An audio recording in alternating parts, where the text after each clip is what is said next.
தளபதி விஜய் அண்ணனுக்கு ரொம்ப நன்றி அண்ணா.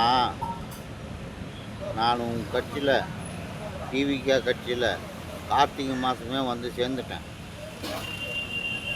அதுக்கு என்ன சொன்னாங்கன்னா, எலெக்ஷன் முடியட்டும் உனக்கு மாவட்ட லெவலில் பொறுப்பு தரேன்னா. நான் இந்து விஸ்வகர்மா பாதுகாப்பு நல சங்கம், கட்டட தொழிலாளர் சங்கம் மாநில தலைவர் எஸ் தேவா என்கிற ஜெயவேந்திரன். ஒரு மாநில தலைவர்னா அதுக்கு என்ன அர்த்தம் அப்படின்னு அவங்களுக்கு தெரியல. தாமானனை போய் பார்த்தேன், ஒரு மரியாதையும் கொடுக்கல, ஒரு ரெஸ்பான்ஸும் கொடுக்கல, ஒரு சேரில் கூட உட்கார வைக்கல. ஒரு பிச்சைக்காரன் எப்படி நடந்துக்கிறானோ, பிச்சைக்காரனை எப்படி திட்டுறாங்களோ அந்த மாதிரி ஒரு தரக்குறையாக பேசினார்.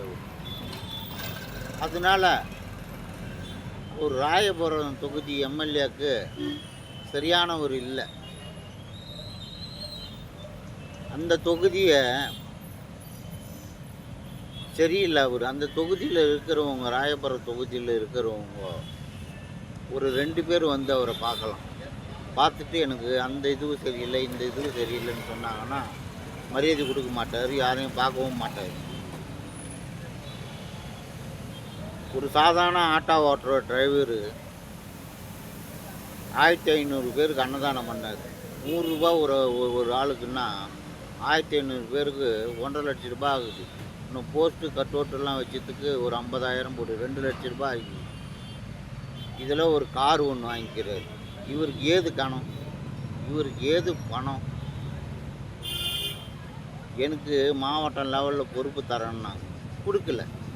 ஒரு அநாகரிகமாக பேசுனாங்க. எனக்கு கொடுத்துருந்தாங்கன்னா என்னுடைய சம்பளத்தில் வந்து மக்களுக்கு நான் உன்ன மாதிரி சேவை செய்வேன்னா, அதிலிருந்து பணம் எடுக்கணும்னு எனக்கு அவசியமே இல்லைண்ணா. இப்பயே நான் சங்கத்தில் இருக்கேன், நான் எவ்வளோ பேருக்கு சேவை பண்ணிக்கிறேன், இந்த மாதிரி பண்ணிட்டு போயிடுவேன். நான் இதுக்கு நல்ல முடிவாக நீங்கள் எடுங்க. இப்போது எல்லா இடத்துலையும் பார்த்தீங்கன்னா தளபதி விஜய் அண்ணனுக்காக தான் ஓட்டு போட்டாங்க. இவங்கெல்லாம் யாருன்னே எனக்கு தெரியாது, மக்களுக்கும் தெரியாது இவங்க யார் என்னான்னு.